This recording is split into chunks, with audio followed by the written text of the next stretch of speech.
আমি কথা বলতে পারছি না, এটা দেখে পড়ে একটা জিনিস যখন যেটা গড়ে তুলি অনেক কষ্ট করেই করতে হয়, দিন রাত অক্লান্ত পরিশ্রম করি। কার জন্য? আমার জন্য, তা তো দেশের মানুষের জন্য।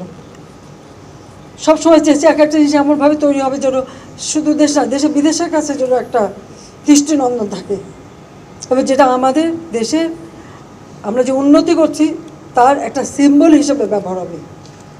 সেই জায়গাগুলি একে একে ধ্বংস করা হচ্ছে, শিক্ষা প্রতিষ্ঠান, শিক্ষা পরিবেশ নষ্ট করা হচ্ছে প্রতিটি ক্ষেত্রে। এতদিনে এত কষ্টের ফসল সব শেষ করে দিতে চাচ্ছে, এটি হচ্ছে সবচেয়ে বড় কষ্ট।